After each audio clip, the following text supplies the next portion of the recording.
Welcome, everybody, to part 2 of mastering your energetic conditions, environment, and also your energetic interactions. In short, looking at the world from a more holistic, from a more energetic perspective, and investigating your goals, your problems, and your efforts now from this energetic perspective. This workshop is part of the series Adjusting to Change, the last, second to last workshop this year. Yeah, so we've already went through all of these different mastering tasks, and we now want to investigate how we can apply all these more theoretical aspects of mastering our life, mastering our thinking, our feeling, our choosing, our needs and wants, and all that comes into this, with sort of a common sense, apply our knowledge to our everyday conditions, issues, and circumstances. And this can include our relationships, careers, jobs, children, animals, social life, money problems, health problems, any of these issues. And in part 1, just real quick as a recap, we clarified what the meaning of energetic is and basically came to the conclusion that the energetic perspective is nothing but a more holistic perspective, one that includes the physical, the emotional, the mental, the spiritual, and the etheric. It also allows us to put things into context, which is very different from how our ego sees things. So as one of these big sort of pillars of the more holistic perspective, we've identified that we have basically these two parts in us. We have the ego in us that has a certain agenda, that has a certain goal. And then we have our conscious self, that has often a different agenda than our ego self. And we've uncovered basically that this is part of our human condition, namely having to contend with these two often opposing parts within ourselves that can make it difficult for us to make good choices or to follow through on our intentions, etc.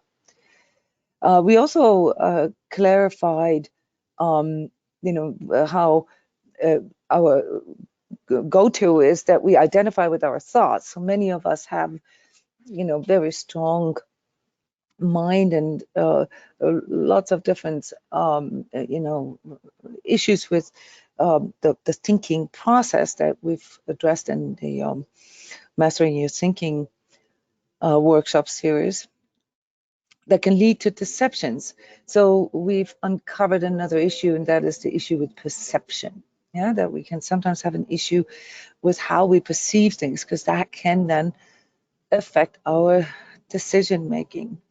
And here we looked at this beautiful symbol and used this as a cue for us to dive a little deeper into, what we call duality, these two parts that work against or seemingly against one another, and came to the conclusion that it's actually something that we can embrace if we recognize that we need the seed of the other in us, in order to, work out the higher solution in that tension between the two, the black and the white, or the masculine and feminine, or the left and the right brain, or the ego and the soul self. No matter on which level this duality is taking place, both need to be there. So this for up here, just as a quick summary. The main question and why we even do this workshop series is, how can we change these energetic conditions that we're in if the conditions are the ones that determine more or less the outcome. Yeah, there's several examples. For example, the sunflower seed that can survive in soil for hundreds of thousands of years without ever turning into a sunflower, until that very moment where there's enough water, enough temperature, and the soil has enough nutrients, and the seed of it being, the totality of it being a sunflower can come to fruition. So the point about, or the point with investigating our conditions is that it's not enough to have good goals, to have good intentions, not even motivation.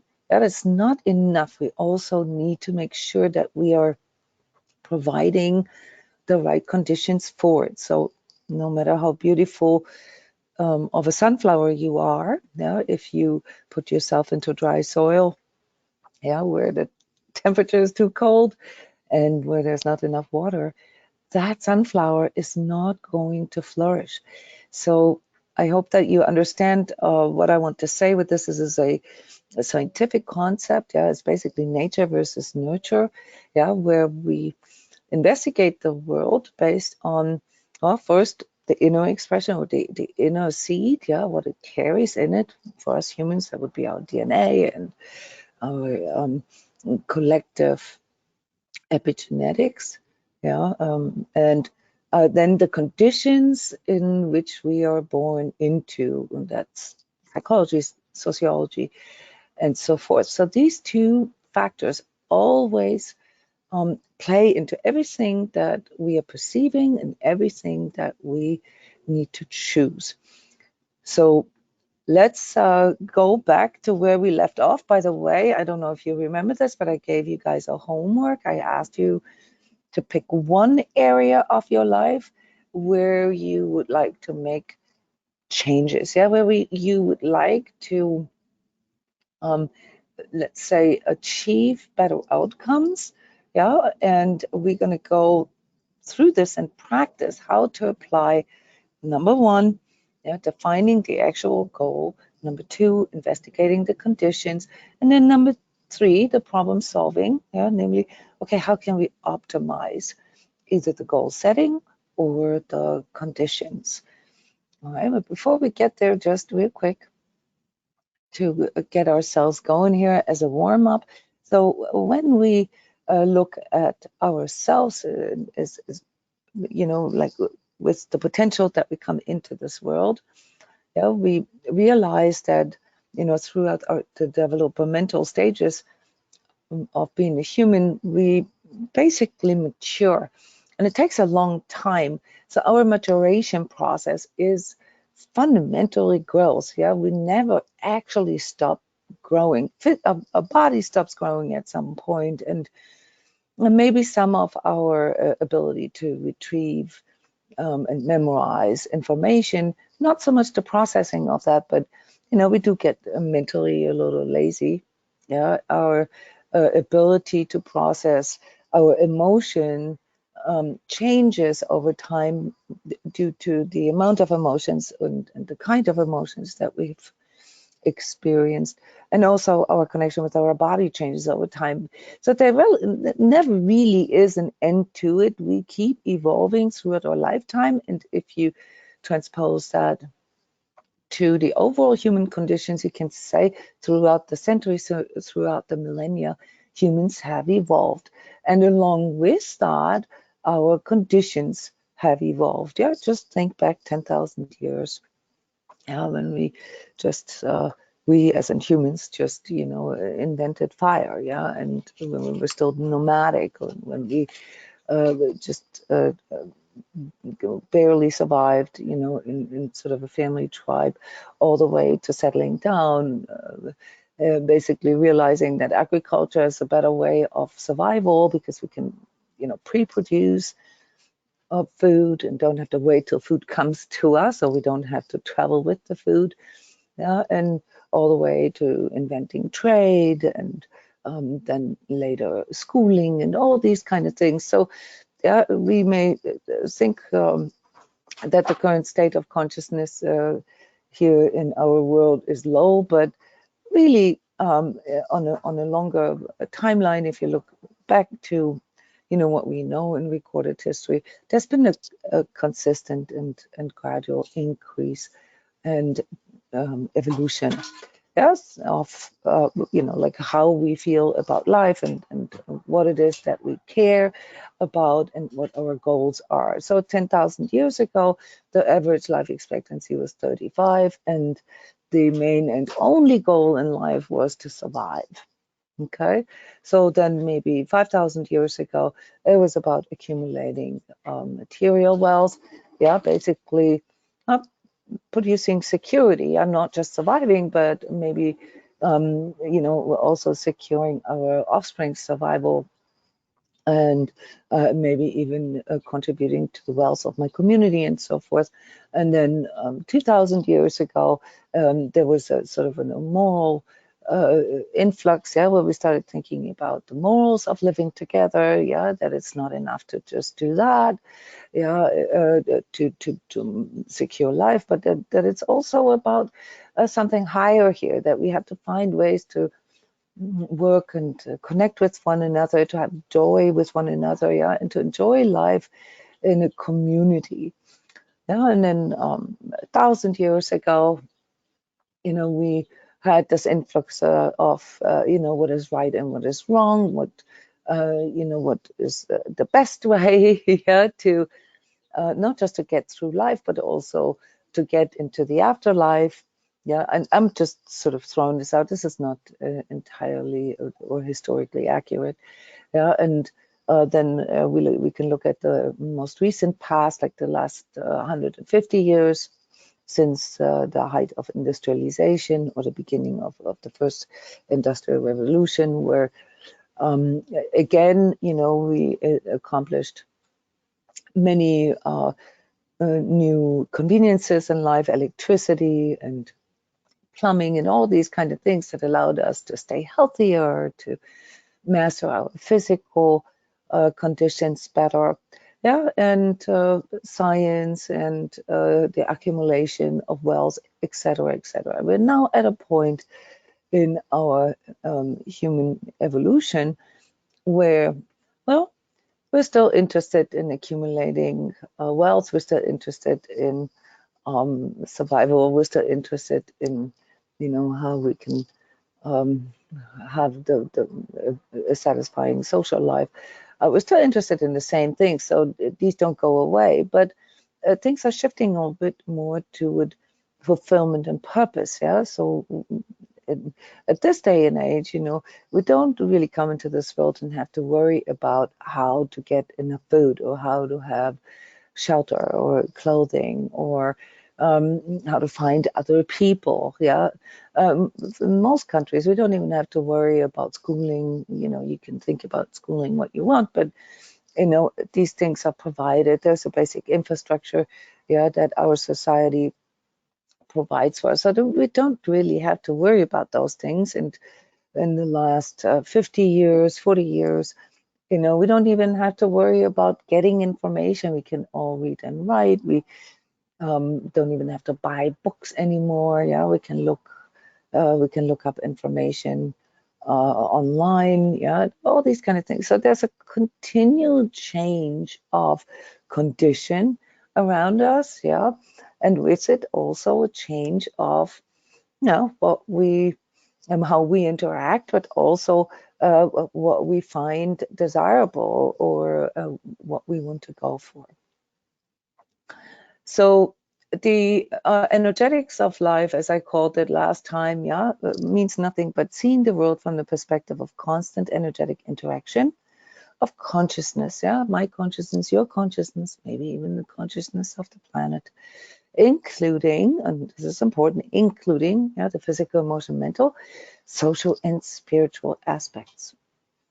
And so when we do that, when we look at life from this holistic, energetic perspective, here once more, just very quick, where we include all these elements, yeah, then we begin to see something like, oh, okay, there's a bit of a split here, because we have the physical 3D needs, yeah, paying our bills and getting the right food and the right housing and all those needs that have to do with the direct material environment. And we have the emotional, psychological needs. Yeah, we want to have it nice. We want to feel good. We want to be with friends. We want to, generally feel, needed or significant in a way. We want to be part of something.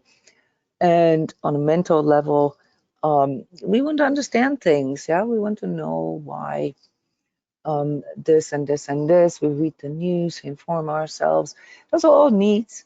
Yeah, they all relate to the 3D experience here. Yeah, our physical experience as this consciousness, as this spirit being, so to speak. Yeah. So for me, our soul is a spirit being, and it expresses here in 3D as our consciousness. Yeah. Um, so we have the material needs and perspective, and then we also have the spiritual perspective, which is the one that comes from a different realm. It's not directly linked to our physical. It plays into it, obviously, but feeling a calling or feeling attracted to something that was perhaps not in our life, but that we have some kind of yearning for, or impulses that we get, inspirations and things like that. Those are all non-material aspects of our lives, and they take place in the spiritual. Yeah, so anything that is not material, basically called spiritual. In psychology, here in energy work, we differentiate this a little more. Because we can also see that there's still yet a difference between how we feel about spiritual things and the energetics of life. So the energetics of life have to do with the things that we would, or I often call, higher pay grade. Yeah, that means that we sometimes get attracted to things or people, places. Yeah, that we have visions, maybe that premonitions, that we feel like we must do something, things that we feel not just in our heart. Yeah, it's not just like a heart's desire. It can even go beyond that. Like we can feel it in our bones or in our cells. Yeah, so just for clarification here. Now, this schism, or this yin yang that we feel within ourselves, is mostly, as I hinted at already, rooted in the different agendas. Yeah, so the ego is a part of our psychology that is basically responsible for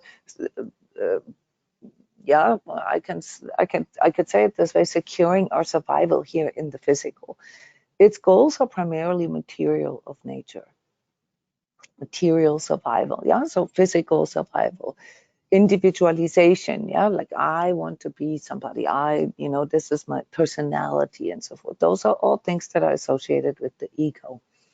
And this is who I am. Achievements, yeah, like achievements, if you think about it, have a lot to do with other people, with the sort of a comparison in a way.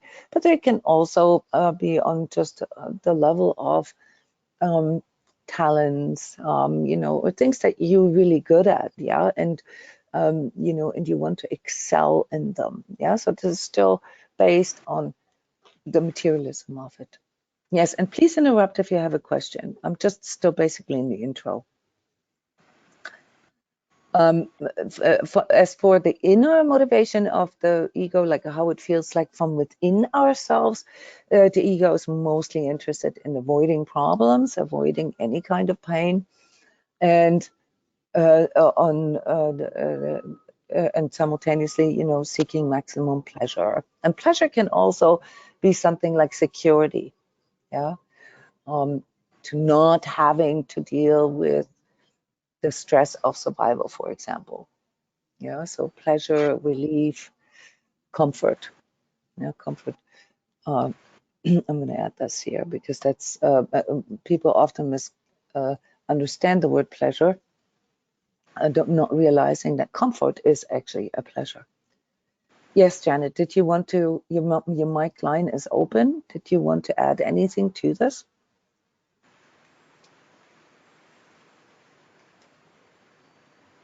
Okay, I'm not hearing you right now if you're saying anything. Okay. Can we do a quick sound check here just to make sure that we actually, that the phone, that the audio settings are okay? Can you guys hear me? I can hear you. Okay, perfect. Thank you, Linda. That's a good feedback for me. I know. So Jen is probably not aware that her mic line is open. All right. So the ego goals are pretty much limited to the physical life. Yeah, when I say physical life, I mean the time that you spent in this body on this planet at this time. Yeah. Now, the goals that we often seek in now that we don't really need to worry about mastering the physical that much anymore. Yeah, in the 21st century. Yeah, it is understandable that we are starting to look for more. Yeah, we develop or have developed more immaterial goals. We want to have more love, more connection in our life. We want to have more purpose and more meaning. We want to feel that what we're doing is meaningful. Yeah, we want to really find out what it is that we're here for. Yeah, why am I here? What is my purpose? Those are all questions that really only come in once you've mastered the material, physical goals. Yeah. Not maybe entirely, but once they're no longer dominating your everyday choice making, your everyday decisions. We want something like peace, inner peace. We want fulfillment. Yeah, so fulfillment is linked to peace because when we feel fulfilled, then we have much less inner turmoil. But we also want outer peace. Yeah, we don't necessarily want to fight all the time. Yeah, we want to have an harmonious life. And again, remind yourself that these are all signs, yeah, that you've reached a certain sort of satiation as far as your physical needs is concerned. We want health. Yeah, it's no longer just about getting old, yeah, or well, to stay alive. It's also about life quality. We want to have, a functioning body. We want to travel. We want to do all the things that we can do into our old age. So health is more and more now an immaterial goal. Yeah, it used to be just a material, physical goal, just based on survival, but it becomes more and more immaterial. And we want to feel certain levels of abundance. Yeah, we want to feel free. We want to feel that, we don't have to fight over everything. We want, basically things to just be there so that we can tend to the more inner kind of aspects of life, yeah, that we feel necessary to be happy. These immaterial goals are higher goals, yeah, or sometimes I call them higher vibratory goals.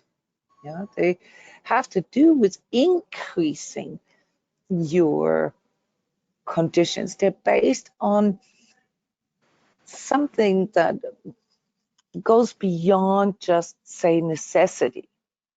Yeah, that goes beyond. It's the bonus, it's the add-on. And we often work with Hawkins's calibrated levels of consciousness. And when you look at your screen, you can see that basically in a very simplified, or from a very simplified perspective, that everything that is coming in from the ego, yeah, as a goal or as a motivation, pulls us into lower states. Okay, and that is not because the ego is low or bad or anything like that. That is because it is the, basically, yeah, the king of that kingdom. Okay, yeah, the ego is supposed to, ward off enemies. It's supposed to detect threats. It's supposed to prevent pain. It's supposed to, sort of place you in this world, compare you, and all these kind of things. It's even to a degree, there to help you navigate, like what is right, what is wrong, yeah, what is too much, what is too little, and so forth. So that is the ego's domain. Okay, and these rather immaterial goals that we've talked about, peace and love, deeper love, deeper connection, healing, abundance, inspiration, and higher expression, those are basically the area of our higher vibratory self, yeah, our spiritual self, yeah, here called true self. You could put higher self or soul self or spiritual self there, which all basically reign over, or whose domain, these higher vibratory goals are. So the problem that we have already detected is that they don't always align. They don't always match up. Yeah, so our ego wants to avoid pain and wants to have comfort. Okay, but our higher self, wants to grow beyond it, wants to, wants a life that allows for other kinds of saturation, yeah, like happiness and harmony and peace and so forth. So there's a little bit of a hierarchy here because, if you have not really worked through your pain, if you have not really worked through the issues of survival, if you've not really faced any of these things, and you're not really experienced with those, then it's much harder for you to um, get closer to something like peace and healing and abundance. So uh, there is a maturation that needs to happen. Yeah, if you look at a 5-year-old versus a 15-year-old, a 25-year-old, and a 45-year-old, okay, there's a completely different experience level, different maturity level, and therefore also a different navigation possible here. Yeah, when you are 5 years old, you don't necessarily know what is constructive or destructive. Yeah, you may not really understand, that some things are just not good, on a longer timeline. Yeah, they may be good for right now, like eating, 10 cupcakes right now. That might be something that your ego suggests to you, but then tomorrow you're going to feel sick. Okay, and so experience allows us, yeah, to learn this in the course of our life, that some things are not worth it, for example. So there's an evaluation that takes place. We start to think about, is it really worth it? What is the consequence? Yeah, what are the responsibilities, etc., that come with this? But whether or not we are on a growth path, yeah, or on an evolutionary, a higher evolutionary path, or a devolutionary path, whether we regress, okay, all that depends on these 4 attributes here: constructive or destructive, conducive or schismatic. The more schismatic we are, meaning the less our goals, our internal goals line up, yeah, the harder it is for us to detect or feel or know what is good for us. destructive, constructive or destructive is a slightly lower level. Yeah, at the level that you guys are at, it's more conducive or schismatic. Yeah, conducive as in, does this lead me toward my goal? Yeah, does this provide a good, sort of breeding ground, yeah, for what it is that I want to accomplish, or does it hold me back? Does it create resistance? Do I hold grievances, yeah, toward what I am experiencing? Because that is then making it harder for us. Not necessarily impossible, but definitely slows down the process. So when we look at the area of life that you want to make changes at, this is the first thing we're going to look at, yeah, is sort of the state uh, of congruence that you have with it. Yeah. And when we look at the problems, we're going to look at, okay, which of these conditions are actually, leaning toward it or conducive for it, yeah, helping you to accomplish your goals, and which are actually working against it or possibly against it. So the whole point here of talking about energetic conditions and the environment, and then in our third part, we're going to talk about energetic interactions, is to build a bridge between the physical and the spiritual. Because it is in the harmonization of both that we will find basically the most conducive conditions. And that is not just to say about, your environment, where you live, whom you live with, what, your neighbors are, what kind of job. These things all play into it, but it's also seen from the inner perspective, namely building a bridge between your higher self and your ego self. So for as long as we're here in this physical realm, we still have to deal with our ego self's agenda. There is no, ignoring that. Yeah, and you can't beat yourself up for it either. It's part of our condition, our human condition. And last time we talked about the purpose of that, because it is in that confrontation with what is not true, with what is not love, and with what is not free, that we can actually form a roadmap. Yeah, that we can form a lexicon that allows us then with more clarity and more precision and more maturity to define what it is that we want in life. And one of the statements here that I love the most, that helped me to remind myself, on how the manifestation process, manifestation being like expressing, the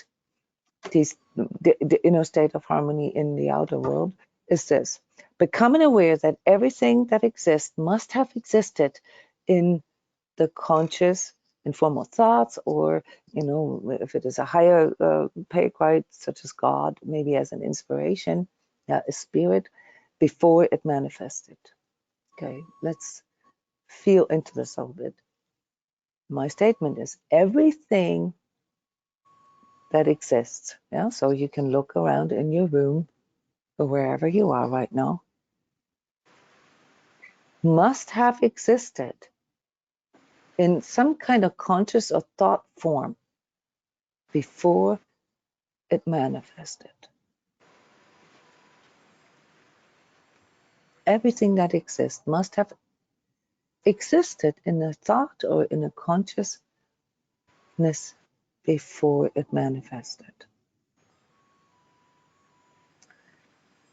Let's elaborate on this a little bit. How do you feel about the statement? Can you connect with that? That everything you see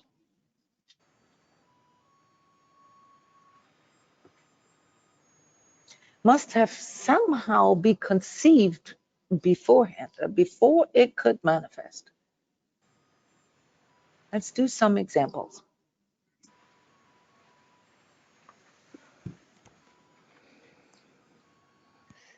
Let's start with the physical stuff first. The table that you're sitting at, the chair that you're on, the computer or the phone that you're looking at. Did they just sort of pop into this world and suddenly existed?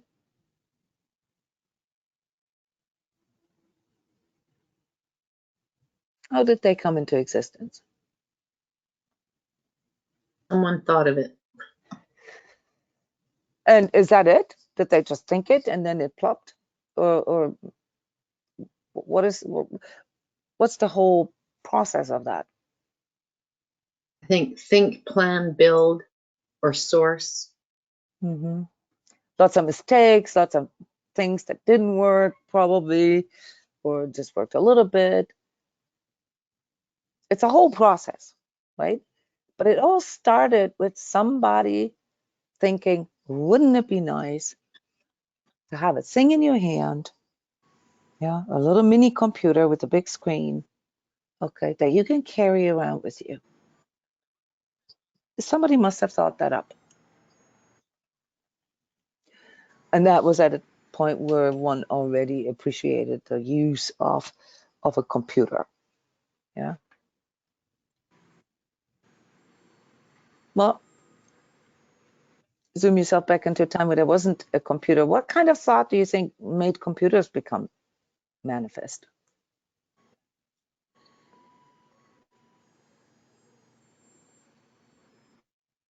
Brilliance that I don't understand. No, but let's just talk about this, guys. I mean, I don't know about you guys, but I'm like super sort of literal in that way, right? I can literally imagine a person sitting there and saying, oh my God, and all this data, all these numbers and all this, wouldn't it be nice if I could put this together and don't have to write this every single time I need to pull it up?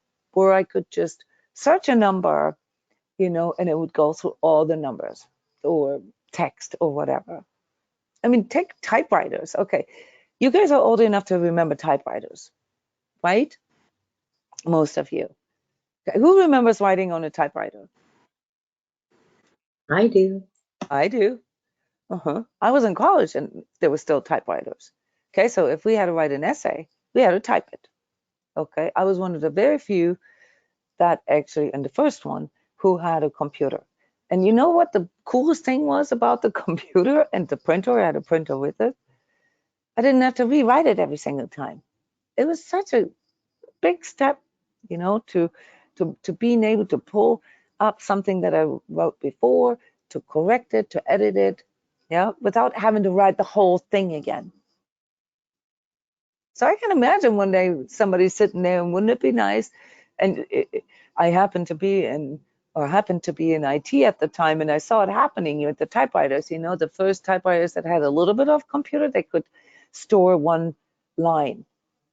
Do you guys remember those typewriters? That one line, and you could look at the line, edit it before it typed it. Do you remember this? Oh, maybe the Selectric was before that. Yeah, where they just, you know, where you had a little bit of editing, yeah, before, because otherwise, if you made a few mistakes, you had to rewrite the whole thing. So I can see how it got here. I can see the steps how it got here. Yeah, and it's not magical or mystical or anything. Yeah, these technological advancements, for example, they all come from a certain need. Yeah, and somebody thought this up and started building prototypes and experimented with it, and you know, sort of brought it into existence. Yeah, and then somebody bought the idea, and then it got mass produced and marketed, etc. And now here we are in a society where, I don't know, 80% of people carry a phone around with them at all times and spend 3 to 5 hours looking at it every day. Okay, that's huge. That's just the last 50 years, guys. Okay. Okay, so when it comes to technology, we can easily see the process because it is so fast, right? That we remember days when these things didn't exist yet. So we can, you know, see how it developed. But what about things that are older than that? What about electricity? I mean, we're not old enough to remember the days when there was no electricity. So electricity is clearly one of the biggest accomplishments of the last, 150 years. Okay, yeah, that changed people's lives overnight, literally overnight. Can you guys see why electricity developed? What could have been a thought of somebody that made electricity? I mean, you maybe you have studied Thomas Edison or whatever, and you know this for a fact. But I mean, it's not important that we know this. We can imagine it. We can imagine the thought process out of which things developed. What did somebody think? Winter days are too short. Yeah, wouldn't it be nice to have more light? Yeah, well, they had candlelight. Wouldn't it be nice not having to need candles anymore because there were so many houses that burned down from candlelight, and if you ran out of candlelight, it was dark. Yeah, so that's the way I need you guys to think. This is a very simple sort of sequential way of thinking. First, to understand the mechanics of manifestation, yeah, how everything comes into being, how everything is, well, basically the way it is. Now, what about, let's take some more complex things. What about the plants the trees that you have in your front yard or in your city or whatever? If you live in a city landscaping, there are some people that sit there and they make drawings and they say we want to have a certain number of trees somewhere, and then um, the city pays for it and they plant it there. Okay, so somebody must have thought that up. Even the way the roads go, somebody must have thought that up. Yeah, the way the train tracks go, the way the airplanes fly, all that, somebody must have thought that up. Now, what about the trees that are in the rainforest?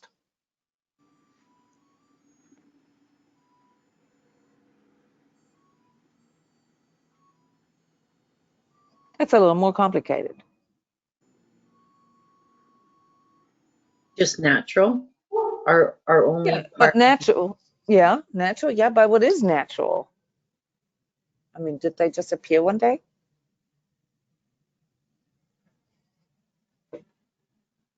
Or did something or someone, you know, some consciousness think that up?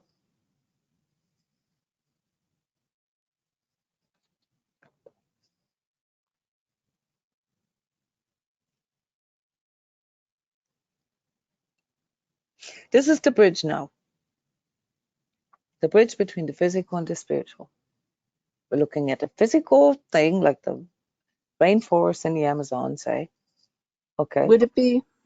Would it be because of the trees being energy, just like everything else is, but it's from Gaia's energy of creation, and whatever this process of creation is, whether it's perhaps what Yeah, we don't know man- her, right? We don't know her personally. We weren't there yeah, when no, she no, thought that no. up, She's right? got her own personality, and Hmm. but her, like, for instance, I've heard that things manifest. The manifestation of like a giraffe is because, how does it go? It's like the surrounding energy then gives it its Hmm. physicality. I mean, the trees could be manifesting there because one tree's here, and then it has its own language. Like, oh, this one manifests here, and then this one manifests next to it, and they kind of grow from each other. Not necessarily just because of the roots, but because of the energy. Um, like in harmony than maybe like the computer popping up in Africa or something like that. But that maybe is that quote unquote thinking to manifest these energies that we see now as trees. Yeah, I mean, you're referring to two different things here from what I can see. First of all, it's a very beautiful consideration that you brought in there, namely that there's maybe a two-way interaction. Okay, there's a two-way interaction. It's that whatever is can also cause something else to come into existence. Yeah, keep that in the back of your mind. That is a higher spiritual way of thinking already. Yeah, but here we're still quite simple in our thinking. Okay, and that is okay. Who thought this up? But Linda, you said natural, okay, but natural, that's just a proxy word for, well, I don't know. We don't know who thought it up, but it is clearly thought up. Why do I say that? Why do I say that it's thought up? I mean, who it is, whether it's Gaia or God or whatever. Let's not talk about that. That's all stuff that we can't really prove here right now, and it's not about that. It's about somebody must have conceived, or something must have conceived that before. Even if you call it nature, okay, nature is just a proxy. Nature has an agenda. What is nature's agenda? Is it to evolve and grow? Yeah, to evolve and grow. Okay, so there must be some kind of consciousness behind that, yeah, that is geared toward evolution and growth. Okay, and then the mechanics of that, yeah, like that sometimes it's better if you have more deer than wolves, and sometimes it's better you have more wolves if you have too many deer. That's the more the detail work, yeah. But somebody must have thought this up, okay, like a system that we call nature, okay, that's basically self-creating, self-correcting, self-healing, and well, we call it ecology, right? That keeps itself in balance, that constantly tries to balance things out. That's gotta come from somewhere. We just call it nature and stop right there in our thinking, but we forget that, really with holistic thinking, okay, it's very easy here to build a bridge and say, okay, there's a higher intelligence. There's a higher intelligence that thought that up. We are not able to think that up. And we're very, very far away from that. Yeah, to think up something like a planet, to think up something like a rainforest or nature as such.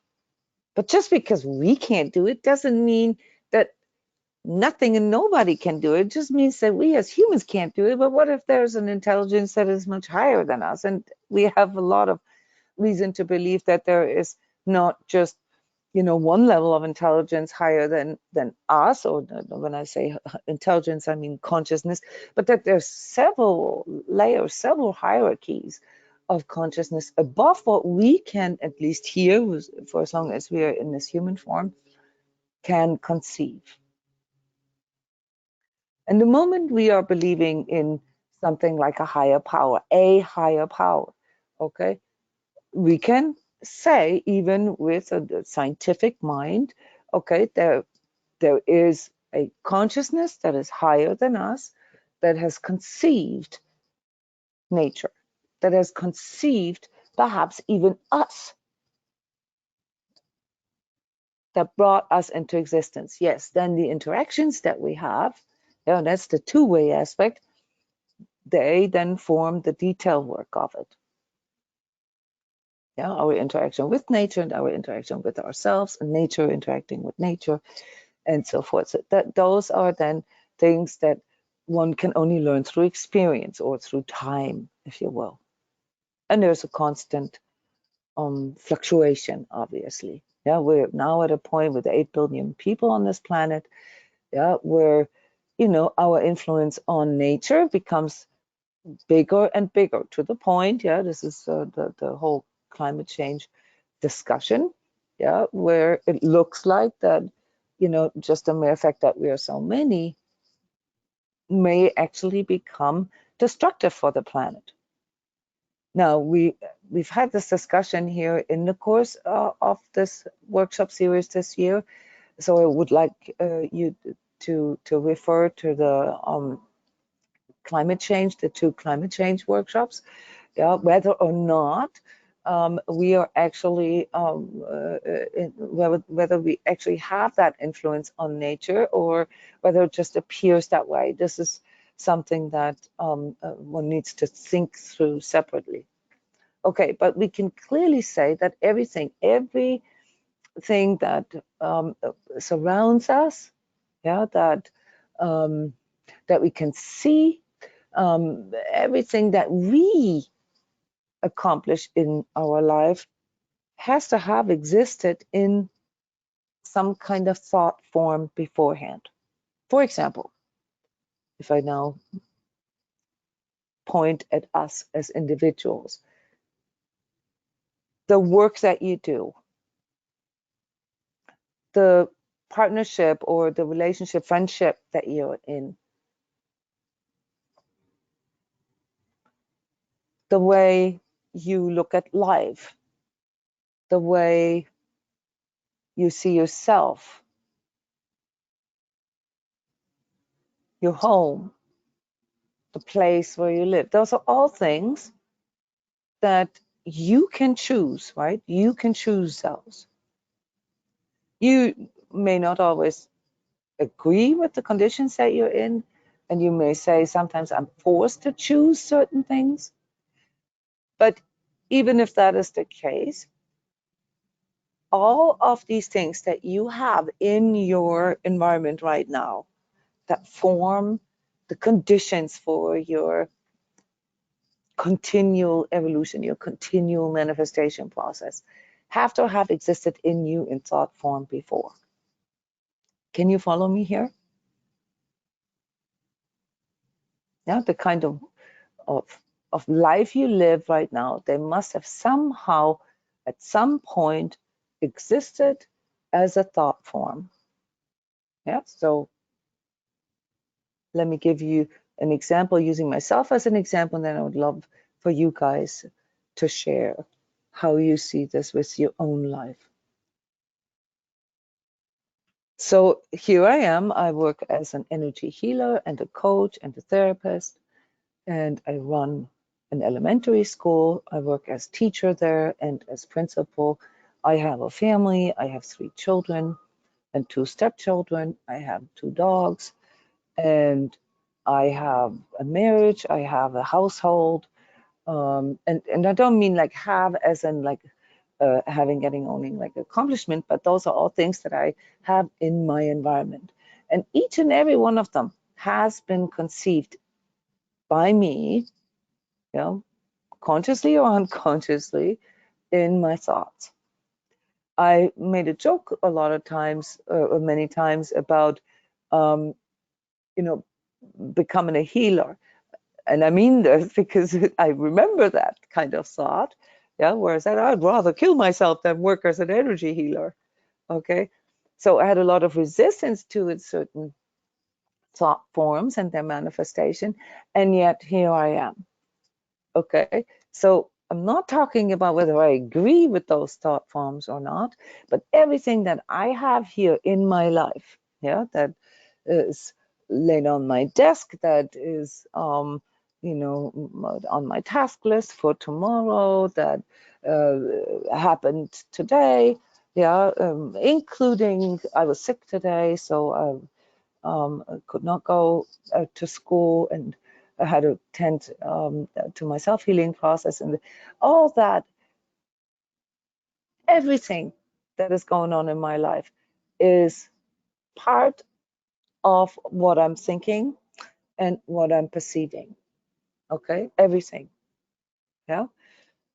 Whether it's the choice of wanting to have kids, whether it's the choice of wanting to live in Florida, whether it's the choice of, you know, I don't know, having dogs, living the way I'm living, wanting to be of service to people in some way, and trying to find ways to do that, wanting, you know, to be of service to children and helping children, you know, to conceive the world maybe in a more positive way. All these things, that they all existed as thought forms in me, and I can even trace them back. I know when I had a first sort of inspiration or first kind of idea, and then you know, I can literally see how it evolved over time.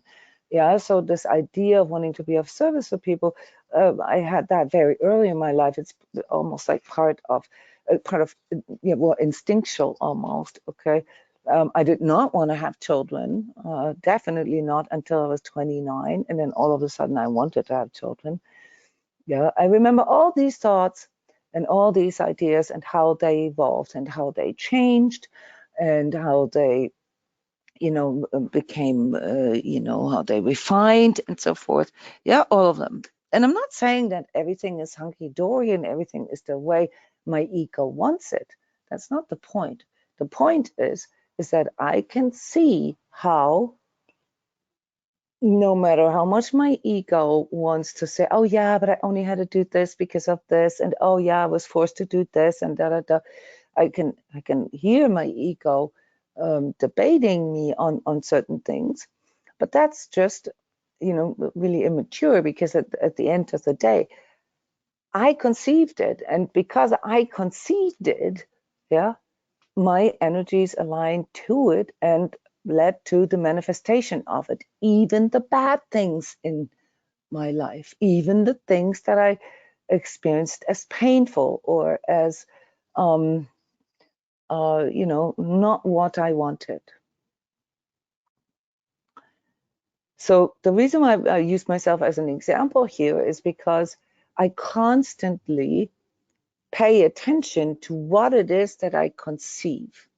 That is all these beautiful phrases, you can achieve what you can perceive and all that. And they're just little reminders. Everything that exists was conceived in an idea, in some form of consciousness. Yeah, here as humans, we call this thought. Okay, but there's a problem with that. How many of us are actually conscious of all those thoughts? How many of us are actually conscious of how our thoughts, yeah, that then, or, you know, typically dominate, yeah, like our consciousness, yeah, lead to manifestation? How many of us are willing to see that? That requires self-healing work. Yeah, so I can say, you know, I'm in my third marriage, so 2 marriages failed. Okay, did I think that up? No, of course I didn't think that up. But there were developments within these marriages, yeah, where I started to think in a negative way, where I started to think I'd be better off without my husband, or this is holding me back. This is, you know, not good for me, and I want to get out, or this is not healthy for me. Yeah, no, not necessarily in regard to relationship, but you know, activities that I was doing, or things that I knew I should be doing but weren't doing. Yeah, so these everything that comes into manifestation in my life is a consequence of what I am thinking and how much I am thinking of it and how much I am energizing that. This is something that you guys should all be familiar with. We talk about this all the time.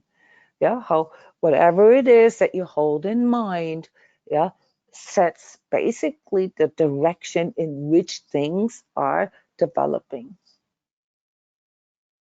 And there are some challenges with that that are not always easy to master. That's why we talk about mastering of our thinking, mastering of our feeling and our choosing and needs and wants and so forth so much, because it's not easy. First problem is that most people identify with their thoughts. They think that they are their thoughts, and we know that this is not the case. 80% of our thoughts aren't even our own. Yeah, they are thought forms that we take on either through, you know, what other people think around us. Yeah, most of us actually see the world through the perspective of what other people would think about it, or what we've heard other people say, or what we heard on the radio or on TV or in songs or, social media and so forth. So 80%, guys, 80% of the thoughts that you're thinking aren't your own.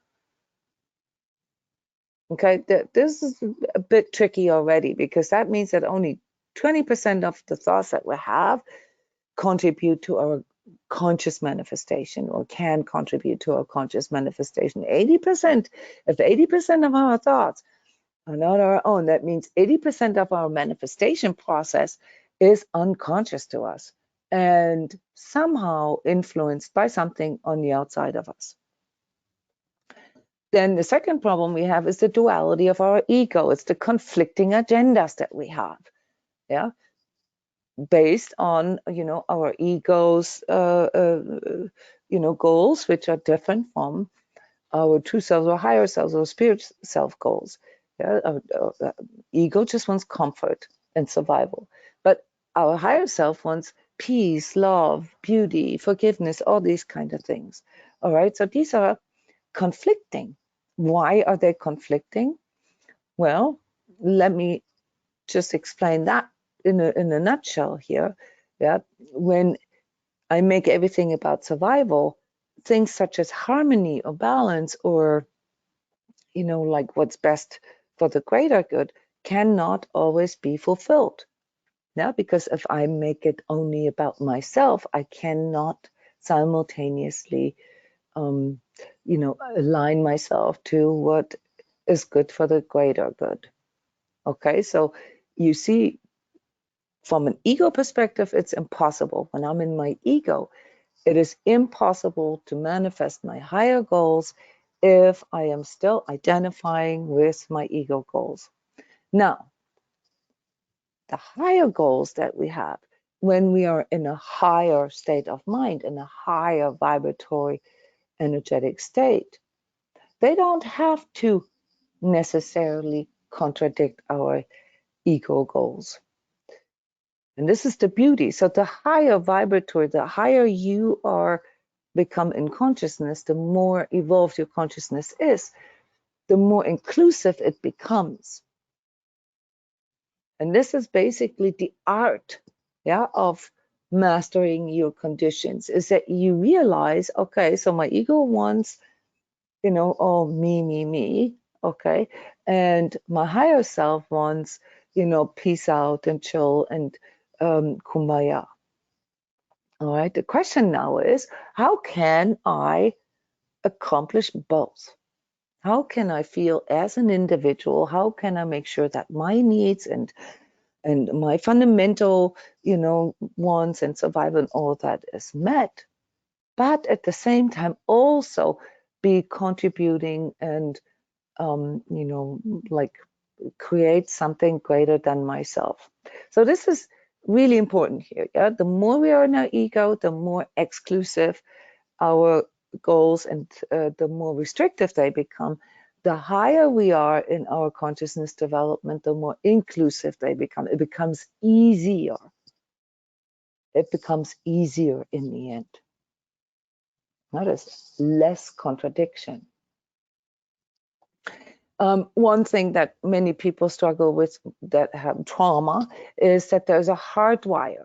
Yeah, we have the physical, the emotional, and the mental hardwired through our nervous system, and that can sometimes take over in form of, trauma responses, or in form of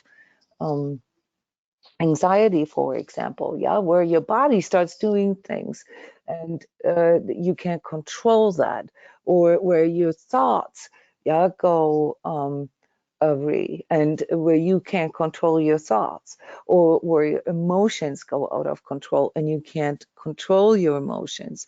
Okay, and this is because of this, what I call the body mind, yeah, this hardwired trifecta of the physical, emotional, and mental.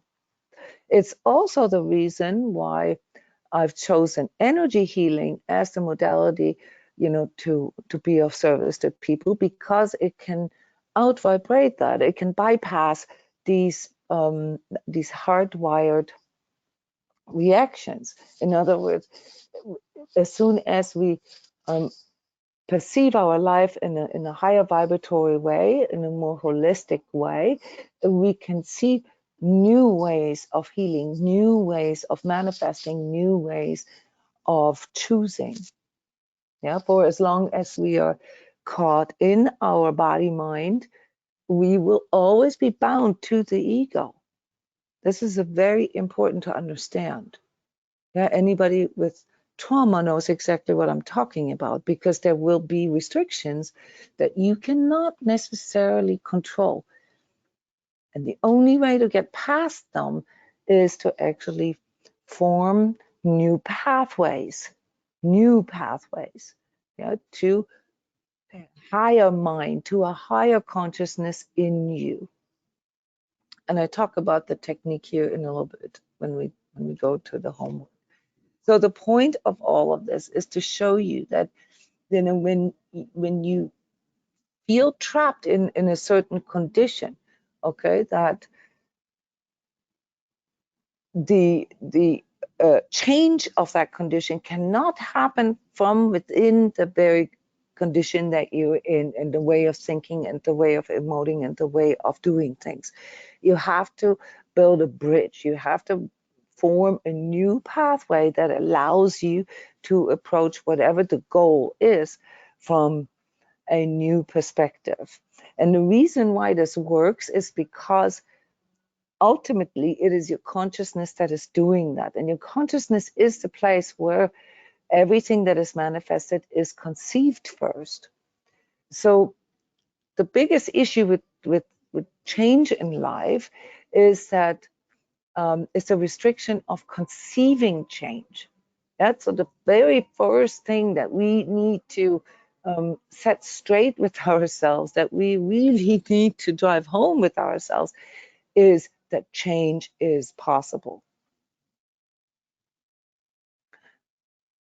We must believe that change is possible. If we do not believe that, okay, if we have a restriction right there, and this is the spiritual, okay, the spiritual is the one that has you know, all these beliefs, yeah, that determines sort of our attitude toward everything that we can do, okay? If we cannot believe that change is possible, then change will not be possible. And this is why you know, you see all these popular, you know, motivational speakers and all, you know, priests and celebrities and so forth constantly preaching, you know, you got to believe in yourself, you got to believe it, you got to, you know, really what they're saying is you got to be able to conceive it. Yeah, you have to have a thought in you that can conceive that change is possible, no matter how desperate or bad or low your situation is. That is something we can all work on, regardless of the kind of trauma or the kind of, you know, it's always the pain of the past or the fear of the future. No matter what pain or what fear we have, yeah, we can think this up. We have the ability via the power of consciousness in us to conceive change, to conceive a solution. A solution. Yeah, last time I said the duality in us always binds us to, you know, the black and white, the all or nothing, the either or. But the move into the spiritual allows us to conceive that there's a third option. And even if the third option sounds like neither or a little bit of both, yeah, but there always is at least a third option. And that is one of the biggest prerequisites. If we want to master our energetic conditions, we first need to be able to believe it, to conceive it, that there is a solution. We don't know the solution, we don't need to know the solution per se, but we need to believe that it is possible to change our conditions.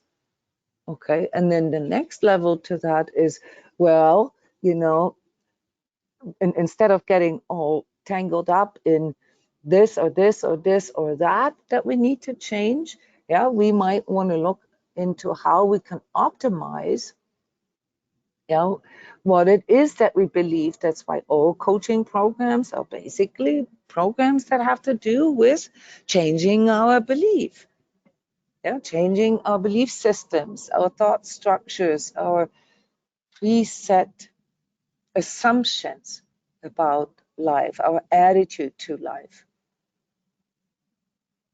And for some of us also our attitude toward love, yeah, toward God, yeah, toward, you know, basically that which it is that we are striving for. That can be developed and can lead to an even more conscious self if we include the energetic. Because if we include the energetic, which is what I try to give you with all the energy talks and everything that I do, you know, I always sort of paint the bigger picture, yeah, by looking at, you know, say the evolution of humankind or the evolution of human consciousness and the times, how the conditions in each of these different eras and so forth have changed, and therefore the consciousness has changed. So Janet, what you said earlier was quite profound actually. Yeah, with changing conditions, the consciousness changes, and with changing consciousness, we can change the conditions. There's a two-way interaction here between that which is and that which is basically cued or motivated to change. So change in and of itself is the engine for evolution.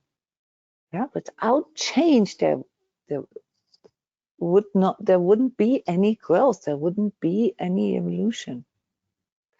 So a lot of times, yeah, when it comes to change, we have to kind of battle our ego a little bit, because our ego's goal or our ego's agenda is to maintain everything the way it is, because that produces the highest level of security or comfort that the ego can conceive. It can only conceive what it has, and you know, because it's afraid of loss, yeah, it puts all its energy into securing that which it has, even if it is unhealthy, even if it is destructive. This is one of the big issues that we have with our ego. Yeah, is that our ego is not designed to look for a higher solution. It is only designed to create comfort. That's why we cannot use our ego and our ego paradigms and our ego drive, okay, to manifest higher vibratory goals. We cannot. We need our ego for these fundamentals, yeah, and for understanding, you know, what our goals, what our needs and wants are, and what doesn't work for us, what boundaries are. Yeah, so the ego needs to experience the confrontation with all that is not true, with all that is not love, and with all that is not freedom, in order to refine it to a point where we can say, okay, now that I've reached a certain level of maturity, I can see, yeah, that my approach or my attitude or the way I've applied things, yeah, is not conducive. So when we investigate these higher goals that we have, yeah, love, connection, purpose, meaning, and so forth, we always need to keep in mind that the ego isn't necessarily on board. Yeah, that this will always be or potentially create friction in us. This is part of this straddling both worlds, the physical and the spiritual.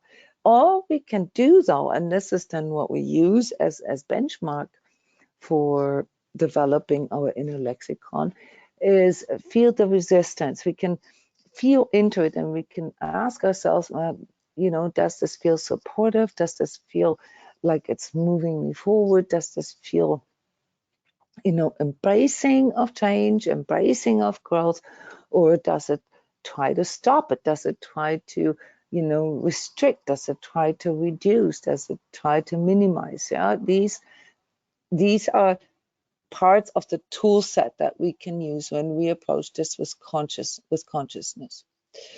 The perception of what our conditions are and like where we're at in life is basically dependent on that. It's basically dependent on whether we can at least experience something like resistance. So if you experience a life where, let's say you have maximum security in life and you have all your ducks in a row and you have a certain level of comfort, but say in the area of spirituality or in the area of deeper connections and so forth, you feel a deficit, okay? Then you will inevitably have to perceive some kind of pain, some kind of resistance for you to overcome the ego's inertia to wanting to change something. I sometimes express that in, until the pain of staying where we're at becomes greater than the fear of the unknown, our ego will not agree to change. So in order to get our ego to see the necessity for changing the conditions, we need to experience a certain level of pain. That is, discomfort, niggles at different degrees of that. But we have to, this is the only measure stick that we are born with, yeah, is that we can feel when something rubs us the wrong way, when it's not going where we want to go, yeah. And we got to recognize that this is an important tool, but it can only lead us to a certain point, namely to the point of change. It can lead us right here into this state that we call 200, yeah, the level of truth. And right here is where we then step into the higher self or the true self, or where we need to step into it with new tools. Here we need something like courage, the willingness to let go, forgiveness, compassion. Those are new skills. We have them all in us, but the ego doesn't need those. So most of us have not really refined those skills. Yeah. Now you guys are mostly energetically sensitives and empaths and come to this world with a lot of empathy and with a lot of willingness to accept things and a lot of understanding and so forth. But maybe you haven't really spent enough time with assessing your conditions, whether they're physically conducive for you, yeah, whether they are, allowing you, for example, to have enough space, whether you, have the right materials, the right people, and so forth around you that allow you, yeah, your personal survival, yeah, to be saturated. Why? Because you may have prioritized, how other people feel, what other people would feel or do if you enforced a boundary, or if you said no, or these kind of things. So it's not always that everybody is selfish and that's why they can't manifest their higher vibratory goals. It's much more complex than that. Many of us have just sort of an imbalanced a way of manifesting. Yeah, there's sort of some areas in our life where we're very altruistic and are more concerned about what other people feel, and then there's areas in our life where we are completely self-centered and really only concern ourselves with what's best for us, or what's how it makes us look like in the eyes of others and so forth. People pleasing is a very good example, because people pleasing comes from a place of concern. Yeah, so we want to be of service and we want to, help others to feel better. But at the same time, it has this shadow aspect to it, where we want to get something back from others for it. Yeah, we want to be loved more. We want to we want them to see us in a certain light. Yeah, we want them to like us more, etc. And that kind of nullifies it again. There's a lot of friction in us when we have not really uncovered the shadow aspects that can sometimes lead to the schism in us, yeah, where we're believing that we're doing something good, but really we aren't, yeah, because it's either destructive for ourselves or, sometimes even destructive for the others. That is something that the ego cannot detect. The ego will feel fully justified and righteous, and believes that what I'm doing is the right thing, because look at me, I'm sacrificing myself, or look at me, all the things that I'm doing for this and this and that. Yeah, but we are not thinking holistically enough. Yeah, so I don't want to go into detail with this, because we have done many workshops on that before. I really just want to show the mechanics of this for you guys. Okay, so when it comes to then, applying this, yeah, we must come in here with a bunch, at least these 3 questions, and that is, what does bring things into existence? Yeah, what in our life brings things into existence? And what manifests the conditions in our life? And how can we create better conditions? If whatever our manifestation efforts bring forward isn't what we want, yeah, so basically, if you're not living the life that you want to live, okay, then you need to ask yourself, how you can create better conditions to do that. Because no matter what your goals are, if the conditions aren't right, think of the sunflower again. Yeah, remember the sunflower, then you're not going to be able to manifest it. Yeah, if you want to become the CEO of a multi-billion company, but neither have the skill, nor have the investment, nor have the network of people needed to build something like that, it's unlikely that you're going to be able to manifest that. So does this mean that it's a bad goal? No, you just need to change the conditions. Yeah, maybe surround people with skills, surround people with money, surround things around you that are supporting this goal that you have. Yeah, so that you're not constantly running into the same type of resistance. But before we can choose what can create better conditions in our life, we first need to understand what it is that brings things into existence.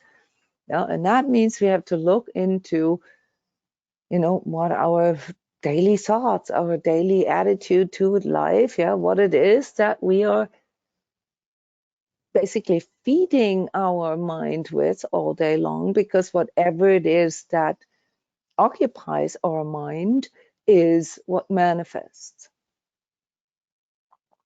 And it's not just the mind, it's also the feelings that go along with it, but it starts in the mind. So earlier I said 80% of the thoughts in our mind are not even our own. That's a problem in and of itself.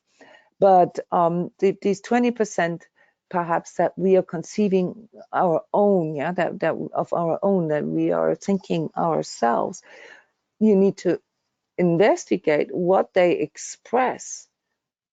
Now, what kind of attitude are they expressing? What kind of, like life view do they express? Yeah, if you want to be a healer, okay, for example, and your thoughts are that, let's say everything is sick, everybody is sick, everything is sick, you only see sickness everywhere, okay, then the question is, can you be a good healer then? Yeah, as a healer, you must believe that healing is possible. You must be able to see pathways, yeah, to this healing, and hopefully in that way support other people in their own healing process. But if your life view is that everything is sick and we're all doomed and so forth, can you even do that? Can you even, be a healer? Yeah, same with relationships. If you don't believe in love, if you don't believe that that you can trust other people, if you don't believe that there's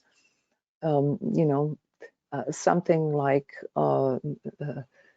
beauty and harmony and supportiveness possible in a relationship,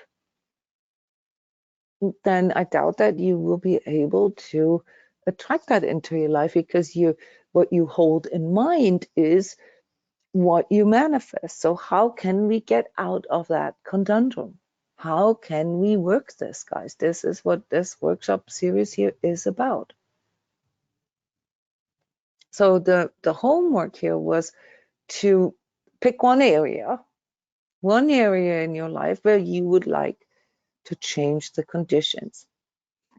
Ultimately, it's also the question of where you would like to manifest something different. It's basically the same question. Where would you manifest a different, would you like to manifest a different outcome, a different condition or environment in your life? And here, if you haven't done this with homework, if you're thinking about it just right now, then maybe just take these areas here for now, okay, that can help you to just memory jog. Which of these life areas would you like to make changes in? Now just pick one and then define your goal. And then we're going to investigate the conditions, yeah, that are either conducive or non-conducive, yeah, that are either schismatic or that are working toward it.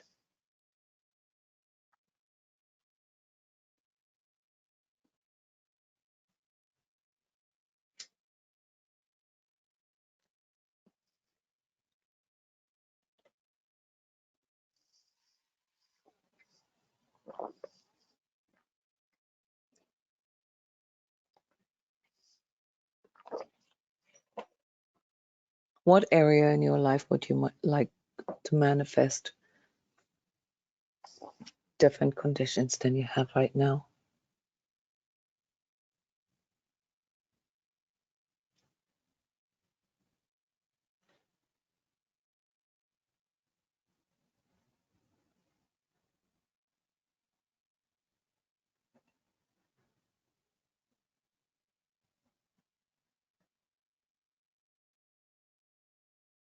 Health, finance, career, self-image, like the way you see yourself, spirituality, contribution, meaning, being of service, freedom, love, home, family, and home and family, friends, social life. Okay, self-love. Okay, define the area of life that relates to.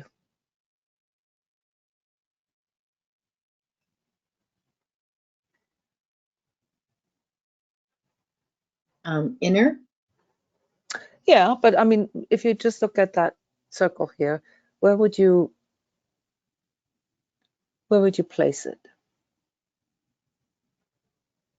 Or just use your own words, Linda. What do you mean with self-love? Just sort of the acceptance or allowing, or just sort of a seating of comfort. Okay, so what do you mean? Like you want more seeking of comfort or more comfort with yourself? More comfort with myself. Okay, and what would be the negative expression of that? I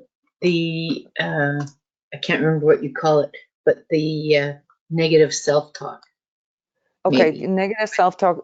So that is something that you're experiencing right now as a general condition with yourself, and you would Or like to change that. maybe negative belief. I Yeah, don't know.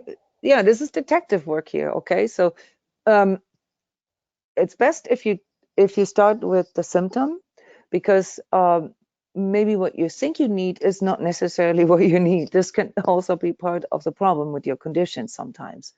Yeah, so if it's negative inner self-talk, yeah, a certain level of turmoil in your head, is that what you're experiencing as not conducive right No, I now? think it's more um, strength of relationship with others. And so when I go to hammer that down, I'm Okay. told that, well, you can't have those relationships until you have at least as good a relationship with yourself first. Okay, but we are all, I think we all agree on that this is not a having as in getting and owning. It's about a development. It's about, a cultivating.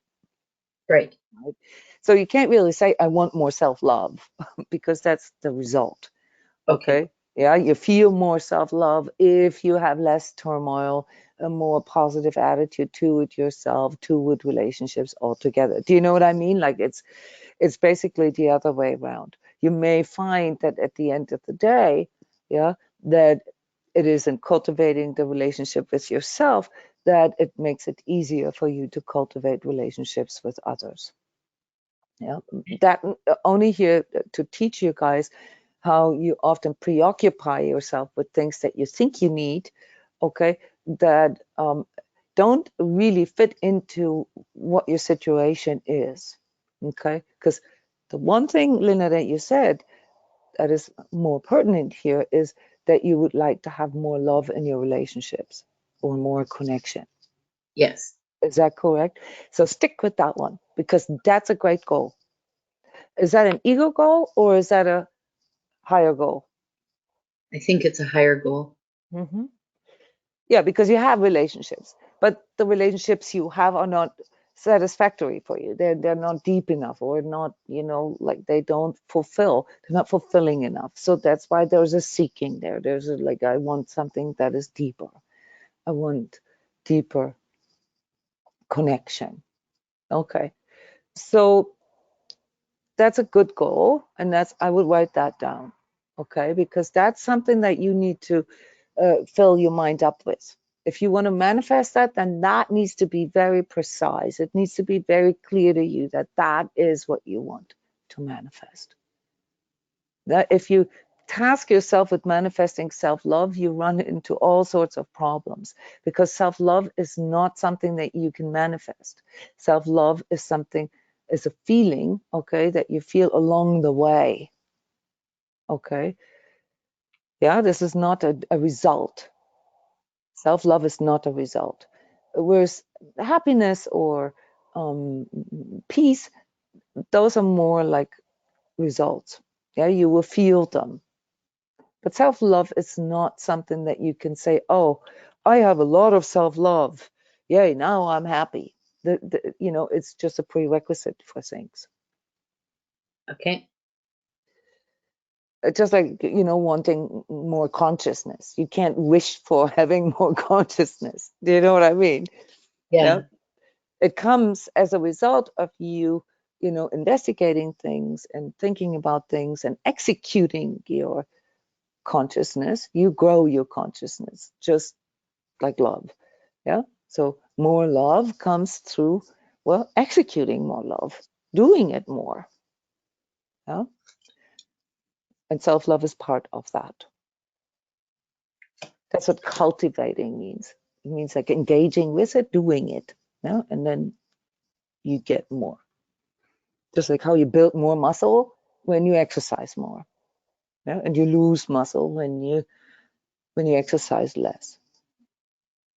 Okay, so deeper connections, more love in relationships. Okay, so now, and this is maybe a little too personal for you, I don't know, but what are the conditions that you're in?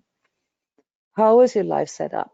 Does your life provide a good outdoor environment for that? I think so. There's all the structures in place. You know, there's kids and mom and brothers and husband and Okay, friends. So there's a structure there. there's a structure there, but well, you will find more often than not that there's something with the structure that's actually not conducive, because structures are good to a certain degree because they allow us, to work with certain parameters, but they can also be restricting. Would you say that in your life, this structure, this what you just called family, there's a family structure that is there, that family structure can be restricting sometimes when it comes to expressing love, executing, like engaging with love? Do Well, I you think, guys have a loving way of living with one another, talking with one another, moving around with one another? well, like I think we do have that in terms of a structure, but we don't have it in terms of actually doing it. Okay, well, and right there is the answer to your manifestation task. Like literally, that's as simple as it is in your example. If you want more love in your relationships, then you need to express that more. Not just you, everybody. Now, here now comes the interaction part. When it comes to other people, you can't manifest things for others. They Right. need to want that too. They need to want that too, right? I mean, I can sit there and say, oh, I want this person to love me. What can I do? Right? And you're not going to make another person love you or express more love to you just because you will it. Okay, no matter how much love you sent their way. I mean, you're going to get arrested as a stalker or whatever, Yeah. So when it comes to interaction, and that's mainly the subject of part 3, yeah, how can we harmonize that with other people? Because you have your ego and you have your true self, and others have their ego and their true self, right? So now you have to look at other aspects of that. Yeah. For example, does your family want the same thing as you do? And this is a belief question. What do you believe? Uh, well, I believe they do, but I don't think that any of us are doing the things to make that happen. All right. But hey, this is, I mean, right here, you could be a coach, okay? Because that's how simple that is. All right. It's like with wanting to lose weight. Yeah. We all want to lose weight, but nobody's doing anything about it. Okay. So how, if you were your own coach, what would you tell yourself what needs to change? Yeah. So how we interact, when we interact, what's going on when we interact. Yeah. So I can see that. I can see what the change should be. I didn't know that. Yes, but there still is the issue with, that's just your perception of it. You believe that they want, and in family, you want to believe that. You want to believe that, everybody wants the same. Yeah, that everybody wants love. And my experience is that most people, at least in theory, want it, but not all people are willing to do it. Yes. And that's something that you cannot change. Right. I mean, like you can have conversations about it. You can conceive the idea. You can talk it through, yeah, which helps to conceive the idea of it. And you can express your own needs and your own desires and your own intentions. But when it comes to love, especially, you cannot make another person. Now, is there sometimes a problem with not knowing how to? as a coach, I would say a lot of people want more love in their life, but they don't really know how to do it. Yeah, how to do it themselves, how to express it.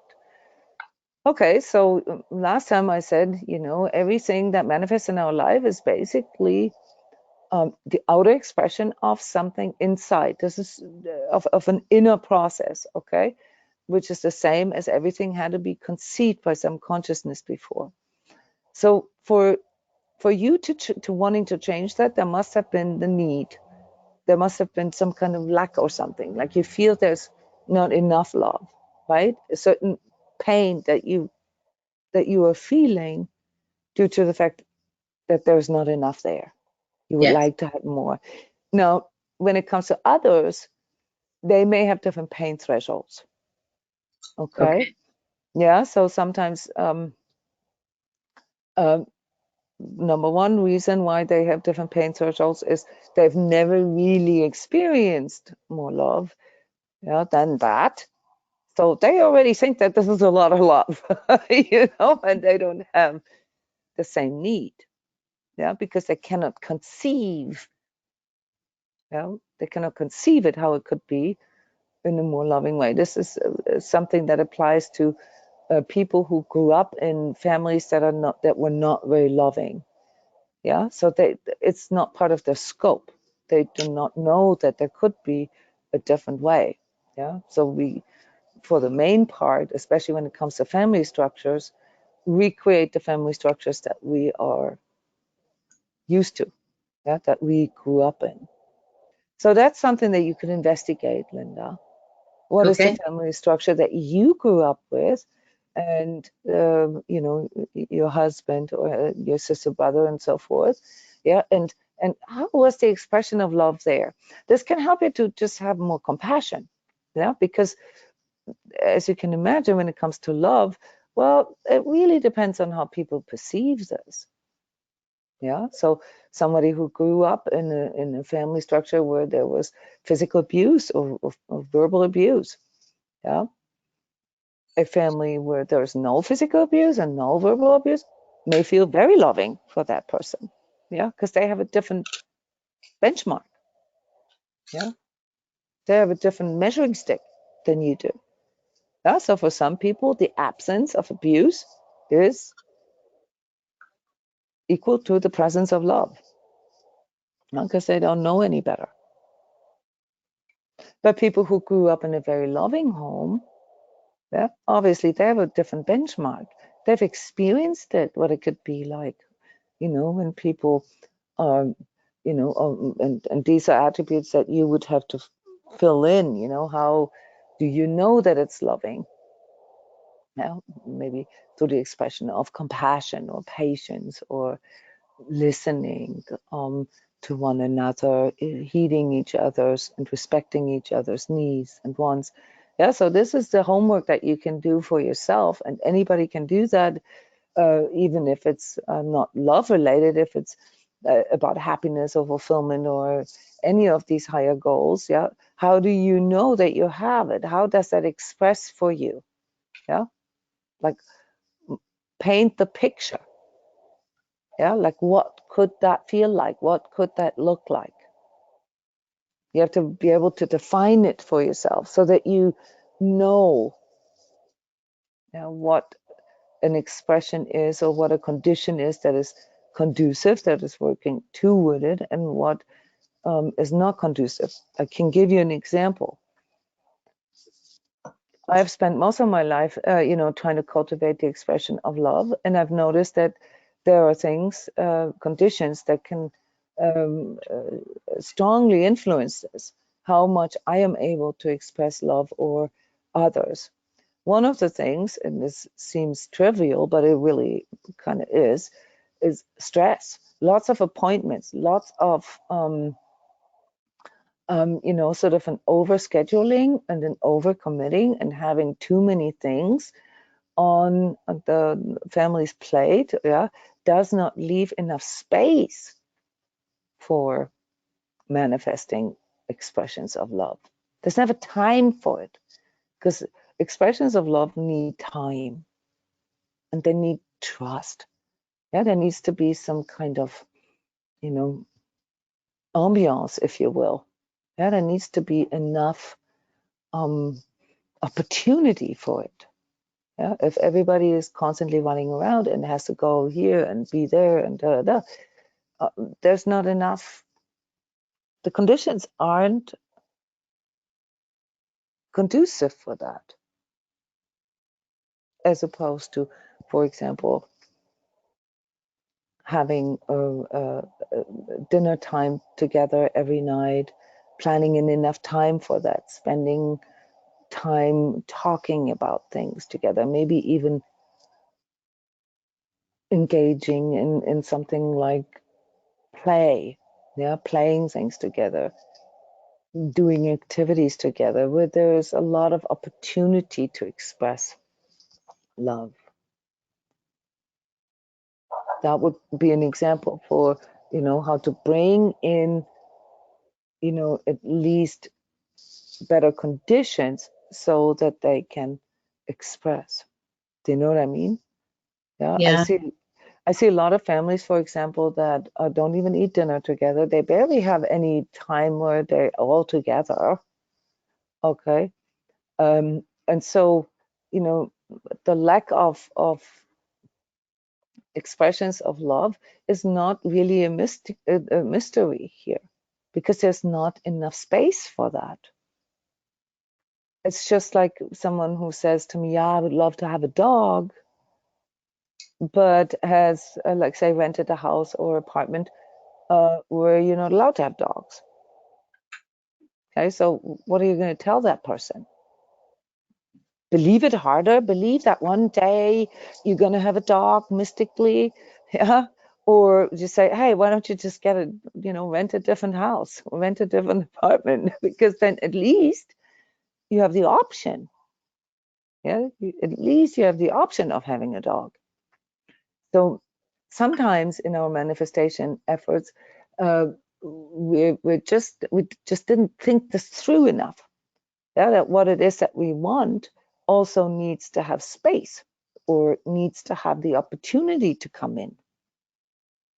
Sometimes I've said, when you want to do sort of conscious manifestation, and you've done all this preparation work that we're doing right now, yeah, in investigating the conditions and investigating your goals to make them more likely to happen, yeah, you have to fill out something like an order form, yeah. It's like when you place an order on, any of those online marketplaces. It's not enough to determine the size and the color of it. You also have to let them know where to send it. Yeah, you have to let them know, how much of what it is that you ordering you want, and so forth. You know what I mean? Sometimes we just simply lack the precision. And sometimes, and this is another thing to consider, we fail to ask ourselves if we truly want it, or if there is something in our own attitude. Obviously, with family, it's a little tricky because family is going to be there no matter what. Yeah, but sometimes, yeah, if I look at, most of the family constellations here that I know of, okay, there's maybe sort of a sentimental desire for more love and lovingness in the family, but there really isn't, the effort there to do that. Yeah, so there's many people who, for example, know that their parents love them, but the years have created or hardened, certain beliefs and attitudes toward one another that make it very difficult. It's like these you can have a contradictory thing to the thing you really want. Yeah, Like that's what I mean with schismatic. Yeah, exactly. that can happen with love, or with, let's say, you Even want to money. have a bigger social life, but really you love spending time on your own. Yeah. It starts to conflict with it unless you're open to just opening, just like opening up and go, okay, well, I'm going to try a different attitude around it. Like the change comes within the jumping off the cliff, sort of like I'm gonna just try something different and No, it'll be okay. self-reflection. Yeah, I mean, Yeah. you can't come to that place, Janet, unless you self-reflect on your inner attitude to it. You know, there's tons of people out there that would like to have more friends, that would like to be more social, that would like to, you know, have more people in their life, but their inner attitude to it, people is more or less hostile. Yeah, that oh, other people are all selfish, or they're all this or all that, or not conscious enough, or da da da. Well, that's highly schismatic. How are you going to, you know, manifest that if you within yourself aren't even clear about that? Or in a family constellation where it's a little more intimate, you know, if let's say, you know, I have a difficult relationship with my mom. I know my mom loves me, but the way she expresses love does not work with me. Yeah, that is not how I need it. So I just at some point had to come to terms with that, that the way I want my mom to express love toward me isn't going to happen. And that is not a negative attitude. That is arriving in truth. Because ever since then, I could be much more patient, much more loving, much more forgiving. Yeah, I didn't have to sit there like this pouty kid and say, "Oh, my mom doesn't love me. She hates me." Blah blah blah. No, I know this for a fact that she loves me, but she's not able to express her love toward me how she needs it. That's more complicated. When it's just about wanting to be with people, or you know, attracting, let's say, quote unquote, the right people into our lives, all right, then we must ask ourselves what our attitude toward people is. And then we must open ourselves up, like you said. And this is with everything. Remember when we talked about the technological development of the smartphone? Okay, we have to go through trial and error. We have to experiment a little bit. Yeah, maybe, you know, I could try going to the dog park every day and meet people there, or I could go sign up for this cool archery course, you know, and try to meet people there. Or, you know, I can go to, um, I don't know, a dance group or whatever. You know, I try and open myself up for new things. Yeah, and in that way, I'm beginning to refine that and to resolve my inner schisms.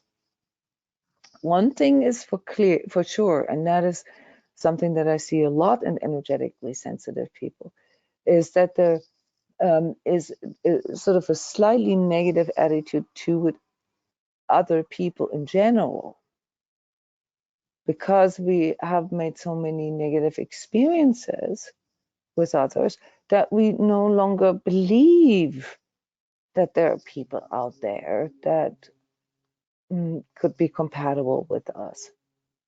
Where we kind of give up on it, or where we, you know, have our guards up and always on our toes, you know, because we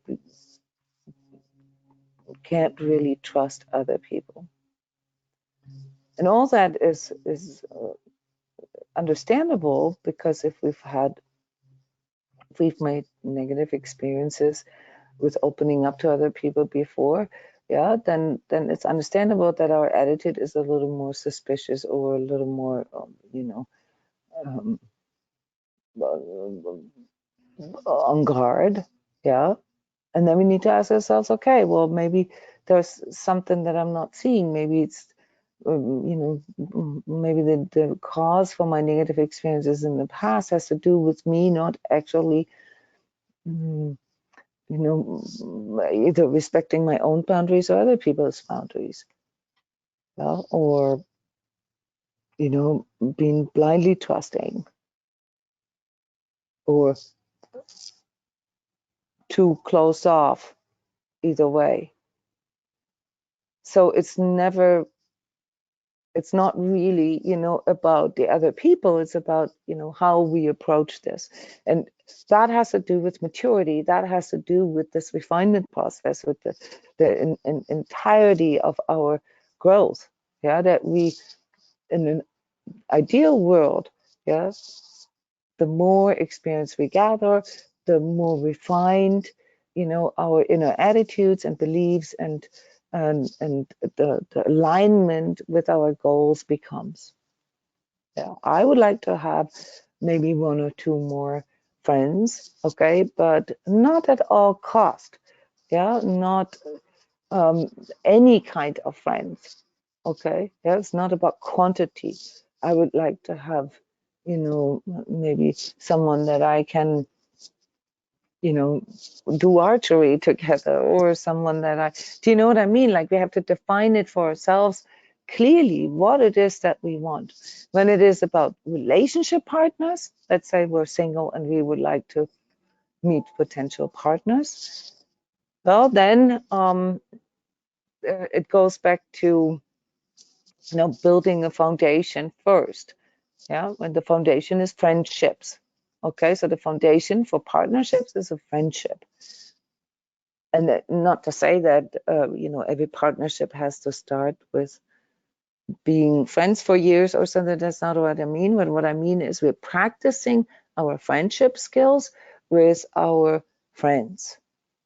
And those are then the foundation for our partnership skills.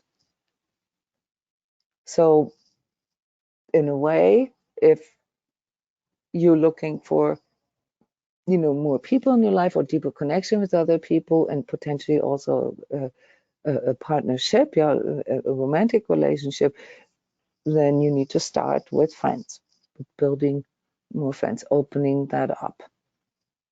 And then maybe out of that friend group or out of that experience, with learning how to express, more trust and more boundaries and more respect and, lovingness, with friends, you can then learn how to filter,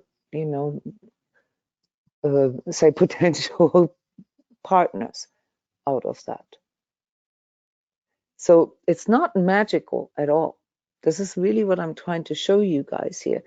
When it comes to the energetics of things, it's much more mechanical than you think it is. The fine tuning is what is that happens on the energetic level, and that's we're going to cover in part 3 with energetic interaction. But the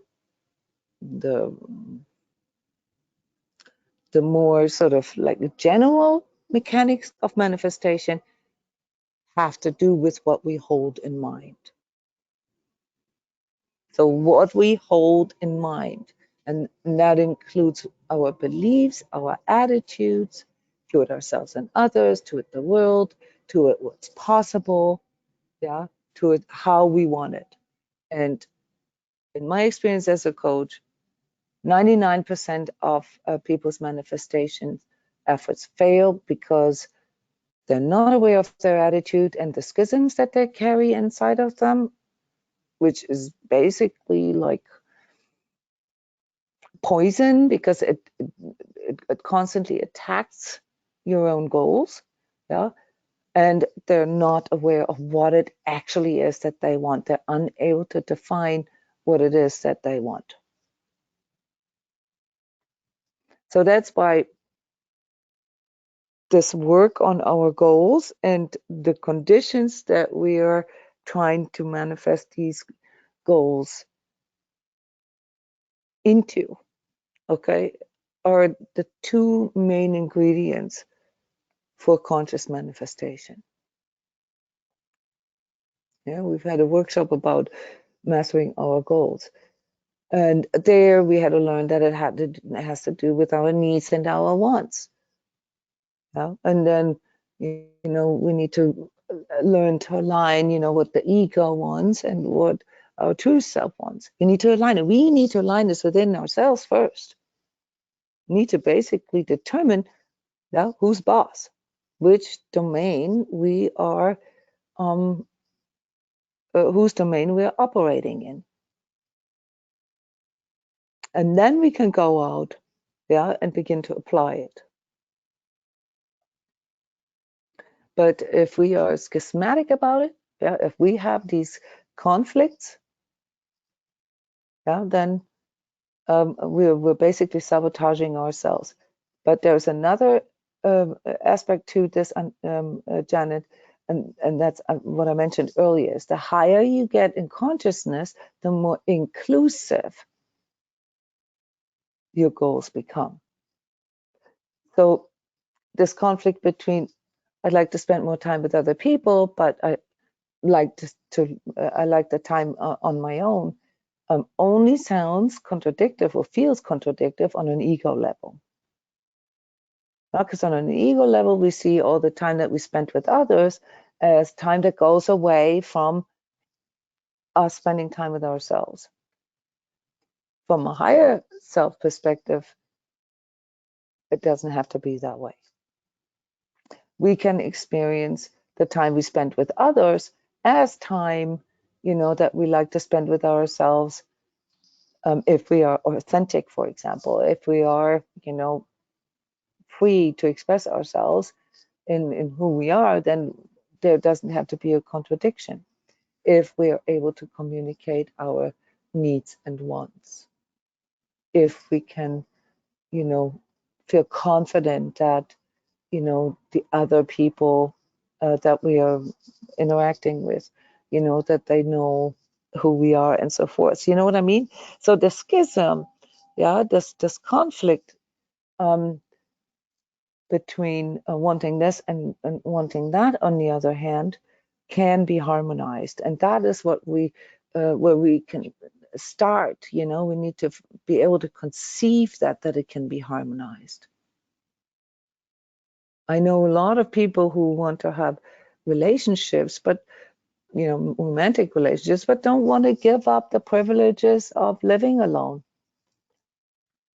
Well, who says that you have to give up that privilege? I mean, you can have a romantic relationship and live apart. Or maybe you can find a house big enough that you can live together, but only see each other, for meal times or whatever. Do you know what I mean? Like, there's so many solutions out there that once we give up the conflict, once we can conceive that there is, a harmonized or more harmonic solution, then it becomes possible. But for as long as we see it as a conflict, it becomes impossible. If I want my husband to love me more, but doubt that he loves me, it ain't gonna happen, guys. Do you understand what I'm saying? Yeah. If I want to have this like sort of romantic and sentimental family life, okay, let's say with my family of origin, yeah, my mom and my sister, okay, and I really feel that sort of as a desire, yeah, to have that. But on the other hand, every time we're together, it's a total disaster. Well, I need to harmonize that. I either, I can investigate why it's a total disaster and what my contribution to that is, or I can give up on that desire. Yeah, I can say it's not realistic. I can say, yeah, I would love to have a more harmonic or more loving relationship with my family of origin, but it's not realistic. And so I reduce the schism in me, by, arriving in truth and saying, it's not really going to happen. And that's okay with me.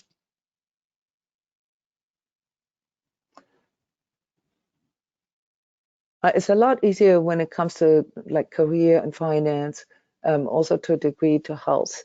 Yeah, but remember, this is here now, like, I don't know, the 16th workshop this year, where all the other workshops were prerequisites.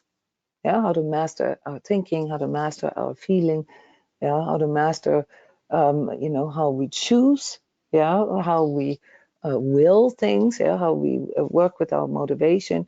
And then how we master our goals, how we master our choices, our needs and wants, and so forth. This is all the homework that we have to do before we can go and say, I would like to manifest this or that. And a lot of times, guys, this is, the main issue that I see for people. We want something that is actually not realistic. Not because it's generally not possible, but because we want others to do something that they are not doing or that they are not willing to do. Most relationship problems come from us basically projecting our goals or our desires onto the other, and they're not the same for the other. And that can only be resolved through communication. That is not an energetic problem. That is a communication problem. Yeah, if I want kids and you don't want kids, okay, there is no magic wand, okay, to make, my husband wanting to have kids. The only way to resolve such a conflict is to talk about it, to come to a conclusion. And, if at the end of the day, yeah, my desire to wanting to have kids is so strong, yeah, that I would feel very restricted in a marriage where my husband is totally against having kids. I need to ask myself if this is the right condition, if this is the right partner for me. You see what I'm saying? There's no magic involved or no energy involved. There is just a simple, like, is this the right type of relationship? Can this lead me to the goals or desires that my true heart's desire, or does it move me away from it? If you are someone who's intellectually and spiritually interested and you would like to manifest a relationship where you can have that kind of exchange with your partner, okay, and your partner just really isn't interested in talking about spiritual stuff or isn't interested in talking about anything, yeah, or isn't interested in growth altogether, then there is no energetics involved. There is only, the clear evaluating needed of whether or not this is the right relationship for you. Because if both of your goals are contrary, okay, or if they don't line up, then your chances of manifesting what your heart's desire are practically zero. Do you guys understand what I mean? There is a common sense to that, to our manifestation. And it isn't until you master your own goals and needs and wants and, the way you think about it, the way you feel about it, yeah, and the way you make choices, it's probably difficult for you to communicate that to others. So any kind of goal that involves other people, okay, requires you to master these things first. And then you're going to have the guts to be truthful to yourself. Because if the house that you are renting, yeah, you love the house and everything is perfect, except for it doesn't allow dogs, and you want dogs in your life, and you can't have dogs because the house you're renting doesn't allow dogs. There is no magic or energetics or anything that can change that. You're going to have to find a different house. And sometimes that is the simplest solution to changing the conditions that we are in, namely making a change on the outside. Sometimes we need to make changes on the inside, and that's always something that I would recommend you start with first. Become more clear about your goal, become more clear about what is involved with your goal. Yeah, go into self-reflection. Do you truly want this? Is this something that you can be fully authentic with, etc.? Yeah, what is your inner state of duality, your inner state of schism with this? Am I congruent about this? And once you can answer all that with yes, okay, then you can go out and communicate it. You won't have any problems communicating that because it's very clear on the inside. But sometimes, no matter how good you are in communicating it.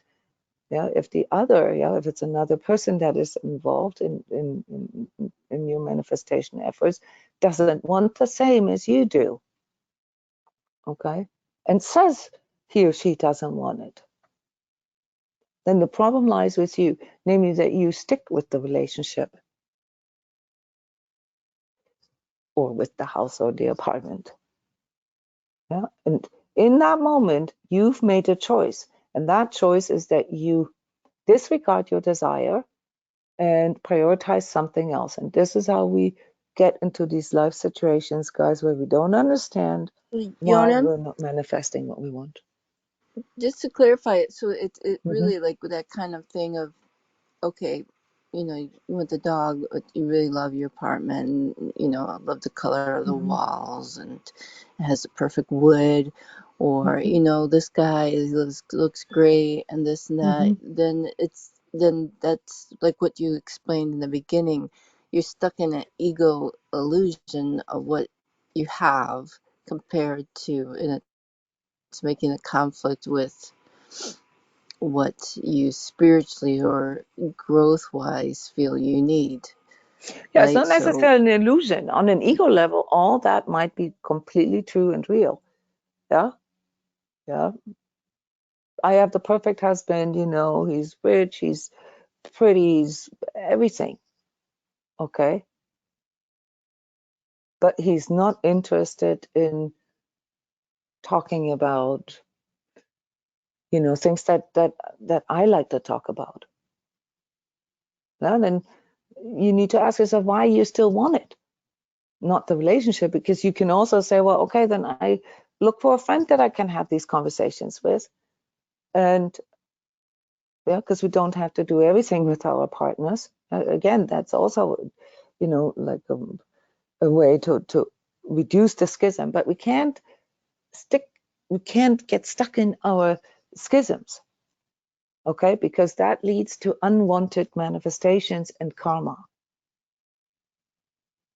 So we have to be very clear about what it is that we're choosing, that we're prioritizing. In the case with the apartment, it's easy.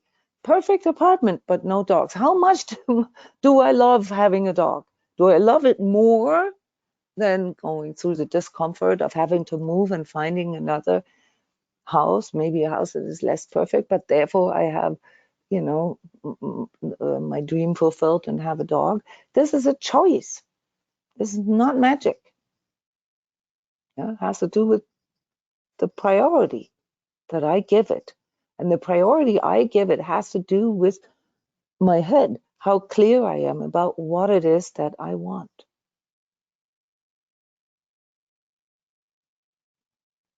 So it's always the same, guys. In coaching, it's simple. In success coaching, it's very simple. Is you have the goal, and then you have what it needs to get there, and then you have what works against it. Okay? And then you have to kind of come to terms with it. You have to somehow harmonize that. Now, in energetic coaching, it's a little different because we have all these complex interactions, okay, that, you know, if you just look at it from a perspective of achieving or success, all right, you get pulled into your ego goals, all right. But if you look at, you know, what's the energy balance of it here, yeah, how conducive is the whole, you know, relationship? Let's say, you know, I have a relationship with someone who is a millionaire and brings in maximum security, and my ego is super happy, yeah. But the person has really bad values around other people, treats other people in a bad way or in a non-integrous way. Yeah. So how does this affect me? Will I choose to just ignore that and prioritize my ego goals of maximum security and comfort? Or will I prioritize my higher goals, yeah, integrity and fulfillment and meaning and purpose? So the holistic perspective allows us to look into sort of the more totality of it rather than just a particular sub goal, if you will. Yeah, we all want to be happy. We all want to be rich. We all want to be healthy. We all want the same. We just all want it in different expressions. And our job in life is to harmonize that. Yeah, and the way we get there is through constant evolution, through constant growth. So, what do we know when we're 20? We don't know much when we're 20 because we don't have a lot of experience. I have a lot more experience when I'm 40. I already know all the things that don't work for me. Yeah, and so why would I keep recreating those things that don't work for me? Yeah, because that just creates the schism in me. So what I wanted to point your attention to is that inner resistance that we have to what we say we want. Because that's the main reason from an energetic point of view why we cannot fully align to our goals. Because we're not really congruent with them. And this can have many different reasons. That's why it really only matters here when it comes to this kind of conversation when we work through practical issues. It's all about practically applying it and going through that. Yeah. So here today we covered aspects of cultivating more lovingness in our life with family in specifics. And then I tried to bring in other examples. So it's not very organized here right now because I realized that depending on the area of life that you pick, okay, that there are still certain incongruences about whether or not that is even your priority. A lot of people will pick finances, yeah, and what you will find out is that finance is actually not their goal in life. They just want more money because they want more freedom or they want more love in life, and think that by increasing their finances, yeah, by having more financial security, they will have more love in their life. This is a bit far-fetched because if we priority financial security, for example, then things such as giving space for lovingness and spending lots of time together to even have the opportunity to express lovingness, is not really, in the foreground then. So the best way to approach this, if you have difficulties with manifesting what you want in life, is to look at what you have right now, yeah, what your current conditions are. That's always the best when you start there. What is? Okay, so this is where I'm at right now. And then you look at what it is that you have the most resistance with. Yeah, what is plaguing you the most? What is rubbing you the wrong way? Where do you feel the strongest sort of urgency to change something? And then you look at the approach. How am I approaching it? What works against this? And then you can start looking at things such as the energetic balance of things. Yeah, so for example, the renting of the apartment or house and the dog, okay, is ultimately, in its last decision phase, a matter of what gives you more energy.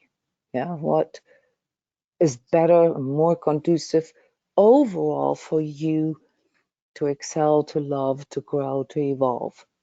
Yeah, is having the perfect apartment something that really supports you in your overall growth, or is it just something that your ego really relishes and gets sort of some kind of satisfaction out, but doesn't actually lead you to growth? That's the energetic piece.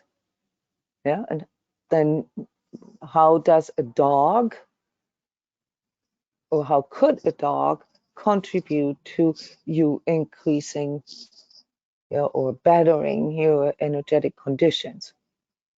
A dog, having a dog, this is just one example, but it's a good example that is generally accepted as a tool to increase, your life quality and so forth.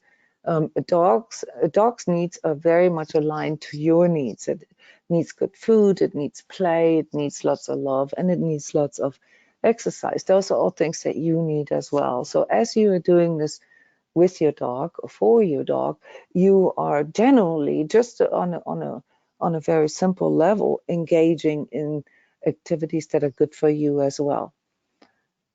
Then dogs make us more social. Why? Because they make us go outside more. So when we have a dog, we're also opening up the opportunity to socialize with more people. Dogs also allow us to, feel more secure emotionally, feel more well loved, if you will, so that we can be more open for other relationships. So there's a lot of different reasons why having a dog can really make a difference in your life, as opposed to, having the perfect apartment. That's the energetic piece. This is the very last consideration of, your manifestation process. Is my overall goal, is this aligned to the holistic me? Yeah, or is it actually just something that my ego wants? Yeah, so it's not necessarily an illusion, Janet. Yeah, but we just got to recognize what it is. Is it an ego goal, or is it a true self or higher self goal? And then you need to make a choice. The higher self goal will always lead you to faster or more expansive evolution. It will basically pull you into your higher expression. Whereas an ego goal is just based on maintaining something, or the maximum you can get out of ego goals is, avoiding pain or seeking pleasure. Maintaining a certain status. You cannot grow. The ego goals are not aligned to growth. They're aligned to having, getting, owning, maintaining. And then it's our job, to find, what works for us, but we cannot be in an illusion, about our choices, because even not choosing is a choice sometimes. So ego has a tendency to wanting us to not choose, to not change. And so a lot of times, even though we want something else in life, we end up not doing anything, because we're too afraid that we could lose what we have. And that is then the choice, basically, of not choosing. We're opting out of the higher expression. Yeah, so you can see it's a very complex conversation, depending on what area of life, what attitude, what is conflicting inside of us. And then in order to get to the ultimate part of the calculation, namely whether the overall choice of what we want is a higher goal or a lower goal. And that is something that you have to kind of do over and over. You can do this with any little choice in your life every day. Is this a conducive choice that I'm doing right now? You start out with, first, if you're not in that consciousness yet, make every choice conscious. I'm going to go to the coffee maker and make myself a coffee. That is a choice. Okay, is this conducive or not? Yeah, it will give me a little bit of energy. Yeah, might lead to a crash later. Okay, so I have to make a choice here. Do I want this? Yes, I want it anyway. Yeah, I'm gonna go and cook some dinner. I'm gonna make myself my favorite dinner.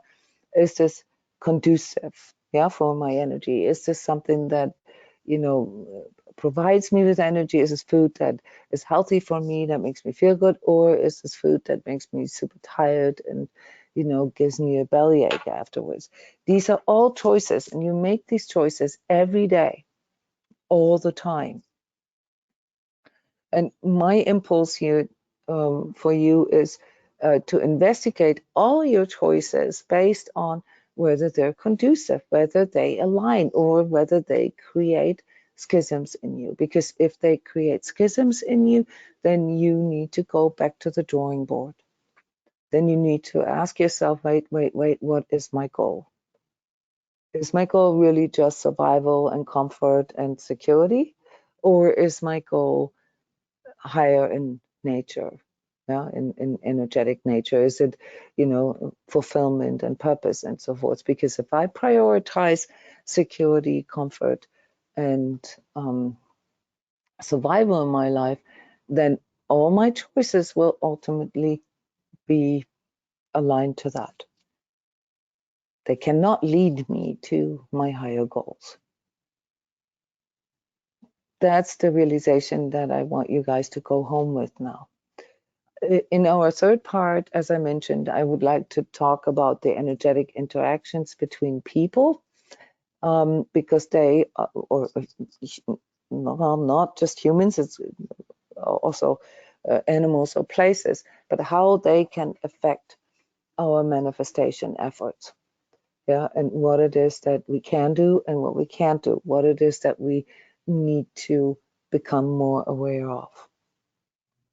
Today, I hope that this conversation has helped you to consider some of the more holistic aspects.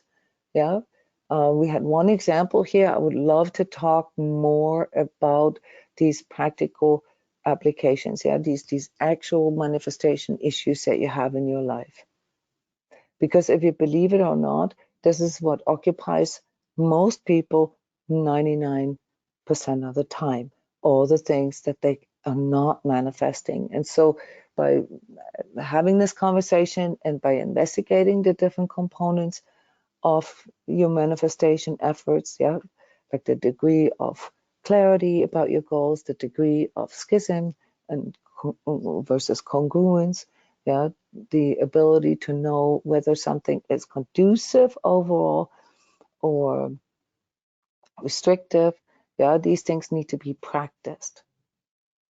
This is the overall goal of human evolution, to become better at this, so that one day we can maybe sit here and talk about, you know, how good is it to carry your smartphone around with you. Yeah, here we just investigated how it got to exist.